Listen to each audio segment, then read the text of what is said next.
अस्सलाम वालेकुम नाजरीन, जहांजेब अब्बासी एक नए प्रोग्राम के साथ हाजिर है। सुप्रीम कोर्ट ऑफ पाकिस्तान की जानिब से आज एक इंतहाई अहम फैसला दिया गया है। जी हाँ, ये फैसला जस्टिस मंसूर अली शाह की जानिब से दिया गया है, जो मुस्तकबिल के चीफ जस्टिस ऑफ पाकिस्तान हैं। जस्टिस मंसूर अली शाह जो इस वक्त सीनियर जज ऑफ सुप्रीम कोर्ट हैं और 3 साल और लगभग 1 महीने के करीब चीफ जस्टिस ऑफ पाकिस्तान के मनसब के ऊपर फाइज रहेंगे। जस्टिस मंसूर अली शाह ने आज इस फैसले में जो वोटर के हकूक़ हैं उसके ऊपर बात की है, आर्टिकल 17(2) की बात की है, और ये पाकिस्तान की हिस्ट्री में एक बहुत अहम फैसला होगा और इस फैसले के बहुत दूरस्थ नताइज भी आगे जाके हमें देखने को मिलेंगे। ये फैसला मेजर रिटायर्ड ताहिर सादिक, जो पाकिस्तान तहरीक इंसाफ के उम्मीदवार हैं, NA 49 अटक से उनके कागजात नामजदगी के हवाले से है, जो सुप्रीम कोर्ट ने जारी किया है। जस्टिस मंसूर अली शाह ने इस मामले पे 5 सफ़ात पर मुश्तमिल जो तहरीरी फैसला है वो जारी किया है। जस्टिस मंसूर अली शाह के इस 5 सफ़ात पर मुश्तमिल तफसीली फैसले में जो राइट टू एसोसिएशन के हवाले से आर्टिकल 17(2) है, उसके ऊपर बड़ी अहम ऑब्जर्वेशन दी गई, बात की गई, और सुप्रीम कोर्ट ने अपने इस फैसले में बताया है कि एक आम वोटर जब अपनी मर्जी से अपने नुमाइंदे का इंतखाब करता है तो वो दरअसल हकूमत बनाने के अमल में हिस्सा ले रहा होता है, क्योंकि वो जिसको वोट देता है, जब वो उम्मीदवार जीतता है, फिर उसके बाद वो पार्लियामेंट में जाता है, तो फिर असम्बली तश्कील दी जाती है या हुकूमत साजी होती है, तो उसमें जो आम वोटर है, आम शहरी है, उसकी कंट्रीब्यूशन है। ये एक आम शहरी के ज़रिए ही हुकूमत बनती है और वही हुकूमतें आगे जाके फिर फैसले करती है। थोड़ा डिटेल से आपको बताते हैं कि इस फैसले में जस्टिस मंसूर अली शाह साहब के फैसला जो 5 सफ़ात पर मुश्तमिल उन्होंने तहरीर किया है, उन्होंने मज़ीद क्या कहा। लेकिन इस फैसले की पंच लाइन ये है जो सबसे अहम है, वो ये है कि इंतखाबी अमल में सिर्फ उम्मीदवार के ही नहीं बल्कि शहरियों के भी बुनियादी हकूक़ होते हैं। जमहूरियत और बुनियादी हकूक़ की मुहाफ़िज़ होने के नाते अदालतों को इंतखाबी मामलात में एहतियात करनी चाहिए। अगर कोई इलेक्शंस मैटर्स आएँ तो इसको अदालतों को एहतियात के साथ देखना चाहिए। तफसीली फ़ैसले में जस्टिस मंसूर अली शाह ने यह कहा कि इंतखाबात के इनेकाद से कौम की इज्तिमाई ख्वाहिश ज़ाहिर होती है।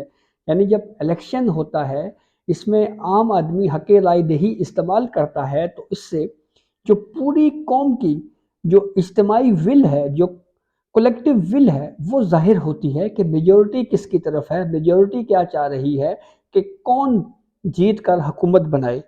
और फिर इसमें मज़ीद जस्टिस मंसूर अली शाह अपने इस फैसले में कहते हैं कि जमहूरी अमल में अवाम अपनी नुमाइंदा हुकूमत बनाने के लिए वोट के हक़ का इस्तेमाल करती है।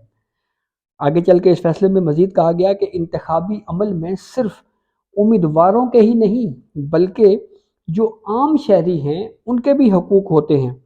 जमहूरियत और बुनियादी हकूक़ की मुहाफ़िज़ होने के नाते अदालतों को जो इलेक्शंस मैटर हैं इसमें काफ़ी केयर करनी चाहिए, काफ़ी एहतियात दिखानी चाहिए। अदालतों को इस बात को यकीनी बनाना चाहिए कि उनकी मुदाखलत जमहूरी असूलों की मजबूती के लिए होनी चाहिए। वो असूल जिन पर कौम परवान चढ़ती है या जिन पर कौमें परवान चढ़ती हैं। शहरी अपने बुनियादी हक का इस्तेमाल करते हुए इलेक्शन लड़ते और वोट के ज़रिए नुमाइंदे मुंतखब करते हैं। जस्टिस मंसूर अली शाह अपने इस फैसले में मज़ीद कहते हैं कि अपनी पसंद के उम्मीदवार को आज़ादी से वोट देने का हक जमहूरी मुआशरे की रूह है। वोट देने के हक पर किसी भी किस्म की पाबंदी मुंतखब हुकूमत के दिल पर हमला करने के मुतरादिफ है। ये ऐसे ही है कि जैसे किसी के हार्ट के ऊपर अटैक किया जाए। फिर उस पर मज़ीद इस फैसले में जस्टिस मंसूर अली शाह कहते हैं कि जमहूरियत का इन्हिसार इस पर है कि अवाम मुंतखब हुकूमत के बारे में फ़ैसला करने का इख्तियार रखते हों। अवाम के इंतखाब पर समझौता नहीं किया जा सकता। अवाम का मैंडेट हुकूमत की तकदीर बदल सकता है। अवाम इंतखाबी अमल और वोट के ज़रिए जमहूरियत में हिस्सा लेते हैं। ووٹ کے ذریعے شہری ملک کے عوامی معاملات میں شرکت کرتے ہیں۔ انتخابات کے انعقاد کے جمہوری عمل میں شہری اپنے حق رائے دہی کے استعمال سے حکومت سازی کا حصہ بنتے ہیں۔ اس طرح شہری ووٹ دے کر اپنی پسند کی حکومت تشکیل کا جو پروسیس ہے اس میں حصہ لیتے ہیں، اس سے لطف اندوز ہوتے ہیں۔ ایک آزاد ملک میں ووٹ کا حق استعمال کرنے سے زیادہ قیمتی حق اور کوئی نہیں ہے۔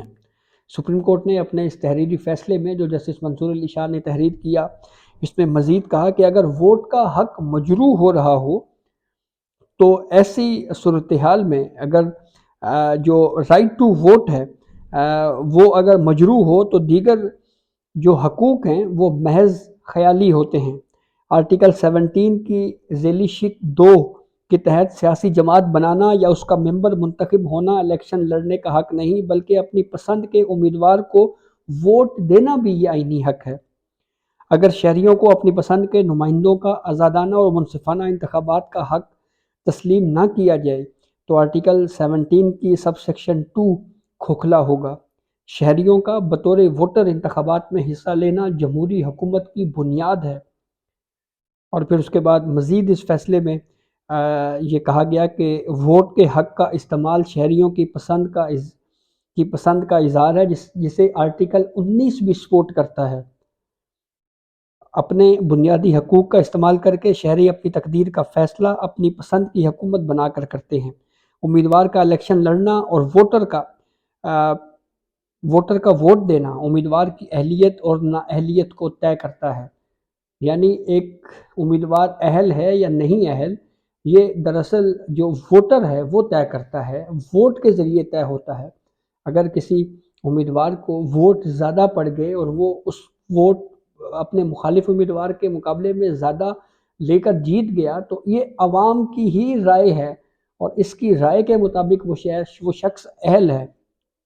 مطلب اس کا یہ ہے۔ پھر اس فیصلے پہ سپریم کورٹ نے مزید جناب یہ کہا ہے کہ امیدواروں کی اہلیت اور نااہلیت کا تعین کرنے کا مقصد الیکشن لڑنے والے امیدواروں کی دیانتداری اور انتخابی عمل کی افادیت برقرار رکھنا ہے۔ یہ اس بات کو یقینی بنانے کے لیے ہے کہ عوامی عہدہ رکھنے والے کچھ معیارات پر پورا اترتے ہیں۔ ایک مضبوط جمہوری معاشرے میں اہلیت اور نااہلی اور نااہلی کے معیار کی واضح تشریح کی جاتی ہے، جس کے بارے میں عوام کو آگہی ہوتی ہے اور اس کا یکساں اطلاق کیا جاتا ہے۔ اہلیت اور نااہلیت کا آئین میں واضح طور کے اوپر لکھا ہوا ہے۔ انتخابی قوانین حق رائے دہی کے حق میں بنائے جانے چاہیے تاکہ ووٹر کے پاس اپنے مستقبل کی قیادت کے انتخاب کے لیے زیادہ سے زیادہ چوائسز ہوں۔ ان تمام باتوں کو مد نظر رکھتے ہوئے عدالتوں کو کاغذات نامزدگی منظور یا مسترد کرنے کے معاملات کو دیکھنا چاہیے۔ درخواست گزار کے خلاف اعتراض کنندہ اشتہاری مجرم کا الزام ثابت کرنے میں ناکام رہا۔ ریکارڈ سے ایسا کچھ بھی ثابت نہیں ہوتا کہ درخواست گزار ایک اشتہاری مجرم ہے۔ کسی اشتہاری کا صرف اس کے متعلقہ کیس تک کی تعلق ہوتا ہے، اس کا دیگر مقدمات سے کوئی تعلق نہیں ہوتا۔ آئین اور الیکشن ایکٹ میں اشتہاری مجرم کے الیکشن لڑنے پر کوئی پابندی نہیں ہے۔ الیکشن کمیشن اس بات کو یقینی بنائے کہ درخواست گزار طاہر صادق عام انتخابات میں حصہ لے۔ الیکشن کمیشن چاہے تو اعتراض کنندہ سے کیس کے اخراجات بھی وصول کر سکتا ہے۔ یہ ایک اہم فیصلہ جو جسٹس منصور علی شاہ کی جانب سے طاہر صادق جو امیدوار ہیں پاکستان تحریک انصاف کے NA49 اٹک سے، ان کے حوالے سے کیس میں یہ فیصلہ دیا ہے۔ سپریم کورٹ آف پاکستان نے یہ کہا ہے کہ میجر ریٹائرڈ طاہر صادق جو تحریک انصاف کے امیدوار ہیں اٹک سے، ان کو الیکشن لڑنے کی سپریم کورٹ نے اجازت دی ہے اور یہ کہا ہے کہ ان کا بیلٹ پیپر کے اوپر ان کا نام اور انتخابی نشان ہونا چاہیے۔ اور یوں اس کیس میں یہ 5 صفحات پر مشتمل تفصیلی فیصلہ جو ہے وہ جاری کیا گیا ہے۔ تو یہ اب تک کی اپڈیٹ تھی جس سے ہم نے آپ کو آگاہ کیا۔ بہت شکریہ۔